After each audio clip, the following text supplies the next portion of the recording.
네, 오늘 특징주 전체적으로 좀 어떻게 포진되어 있는 걸로 보시나요? 제약 바이오가 확실히 많네요, 지금. 그렇죠. 지난주에는 잘 못 느꼈었는데 지금 지난주 한 중반 정도였나요? 그때부터 시작을 해서 제약 바이오 쪽에 다시 한번 광풍이 꽤나 불어닥치고 있는 것 같습니다. 물론 코스닥에 상장된 모든 제약 바이오라고 하기보다는 특별한 이슈가 있거나 코로나19 치료제가 되든 백신이 되든 이슈가 되는 종목들 쪽으로 주가 상승이 매우 뚜렷하게 나오고 있다고 하는 게 역시 오늘 눈에 보이고요. 대웅제약이라든지 셀트리온, 종근당 계속해서 잘 갔던 종목들이었죠. 그 종목이 오늘 다시 한번 편입이 되어 있었고 나중에 한번 설명은 하겠지만 안철수 전 의원과 관련된 종목 또한 지금 포진이 되어 있는 것 같습니다. 전반적으로 한 달 정도 전만 비교한다면 시장의 전반적인 수급은 분명히 바뀌었습니다. 반도체, 뭐 예를 들면 삼성전자나 SK하이닉스가 언제나 저기 있었는데 이제는 그들이 사라지고 그들의 자리를 다시 한번 제약 바이오, 그러다 보니 코스닥이 어느 정도 탄력을 받고 있는 그런 상황이 오늘 특징주의 모습이 아닌가 그렇게 보여집니다. 네, 알겠습니다. 자, 그렇다면 오늘 좀 장을 달궜던 특징주들 한 3가지를 꼽아서 좀 집중 분석해보면 좋을 것 같은데 네. 어떤 종목들을 좀 갖고 오셨어요? 첫 번째로는 한국전력입니다. 사실상 요즘 핫하죠? 네, 지난주까지 상당히 좋았던 것 같아요. 맞습니다. 이슈가 있었기 때문에 전기요금을 인상할 것이다라고 하는 것이 시장에 전해졌고 사실상 정부가 이제 이걸 시행을 할 것이다라고 하는 점 덕분에 한국전력의 내년도 영업이익이 기본적으로 7% 이상 증가할 수 있다라고 하는 점, 결국에는 실적이 크게 개선될 수 있다라고 하는 점이 한국전력의 주가 상승에 큰 영향을 미친 것으로 보여집니다. 하지만 우리가 그 안에서 생각해 봐야 할 것은 전기요금이 인상되는 것에 대한 부담이 있다라고 하는 것과 동시에 다른 이유가 있잖아요. 기존의 원전이라고 하는 것, 전기를 생산하는 그 비용이나 또는 전기를 생산하려고 하는 그 루트를 지금 조금씩 변화를 시키겠다라고 하는 거예요. 참고로 전력이라고 하는 것은 크게 2가지로 나뉘어집니다. 전력을 생산하는 발전이 있고 이 발전된 전기를 가정이나 산업 또는 공장으로 운반을 하는 송전이 있는데 우리나라 같은 경우에는 이 발전 회사는 거의 다 사실상 한국전력 자회사들이 원자력이나 기타 화력 등을 이용해서 생산을 하고 여기에 따른 전기를 각 가정이나 산업에 배급하는 것 전적으로 한국전력이 맡고 있죠. 생산 단가 자체가 원자력이 가장 낮습니다. 그러다 보니 대한민국뿐만이 아니라 일본, 중국, 기타 모든 국가들이 이 원자력을 기반으로 한 전기를 생산하고 있는데 예전이었죠. 후쿠시마에서 나타난 원자력 사고, 그게 크게 변화를 시킨 것 같아요. 조금씩 탈원전, 여기에 대한 이야기가 나오는 가운데 이제 우리도 수력이나 풍력, 또 태양광, 이를 기반으로 한 전기 에너지를 생산할 그 가능성에 조금 더 초점이 맞추어지고 있습니다. 시간이 아마 많이 지나면 이 원자력이라고 하는 것에 대한 부담과 여기에 대한 의존도는 분명히 줄여나갈 거예요. 정부가 비록 전기료가 조금 인상된다 하더라도 먼 미래를 보고 전기료를 인상하는 것이다 라고 생각을 하시고 크게 기분은 나쁘지 않으셨으면 좋겠어요.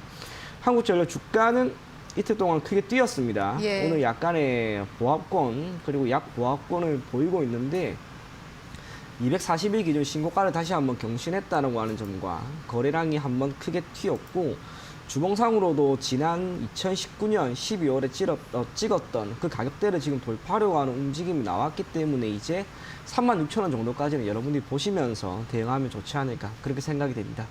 상승 여력이 계속해서 남아있다. 그럼 어떻게 보면 좀 눌림목이 나올 때 한 번 더 좀 추가 매수하는 거에 대해서는 어떻게 보세요? 뭐 나쁘지는 않을 것 같아요. 다만 지금 이슈 때문에 주가가 크게 뛰었잖아요. 변동성이 크게 확대되었는데 또 다른 이슈가 설령 나오지는 않을 것 같습니다. 점진적으로 주가의 변동성은 줄여가는 가운데 주가가 어느 정도 기간 조정을 거치고 다시 한번 내년에 도약을 하지 않을까 그렇게 생각이 됩니다. 네, 조금 중장기적인 관점으로 바라볼 필요가 있겠네요. 알겠습니다. 자, 2번째 특징주로 넘어가 보죠. 예, 2번째는 이제 셀트리온 그룹주인데 이야기를 제가 참 많이 했던 것 같아요. 셀트리온 계통은 계속해서 가지고 가야 된다. 하지만 지금 시점에서는 아쉽게도 이제 모든 이벤트라고 하는 것은 다 사라졌습니다.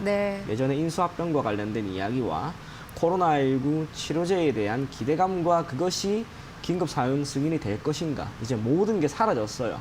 그러면 남아있는 것은 또 무엇이고 또 지금 시점에서 던져야 되는 건가 아니면 가지고 가야 되는 건가 그 부분인데 우선은 종목마다 약간의 상이한 면이 나타나긴 합니다. 셀트리온 같은 경우에는 12월 7일 최고가를 찍은 이후 그 가격대까지 다시 한번 올라가지는 못했고 헬스케어는 오늘 다시 한번 신고가를 경신했고요. 제약 또한 오늘 다시 한번 신고가를 경신하는 모습이 나왔습니다. 우리가 주목해야 할 것은 이제 실적이에요.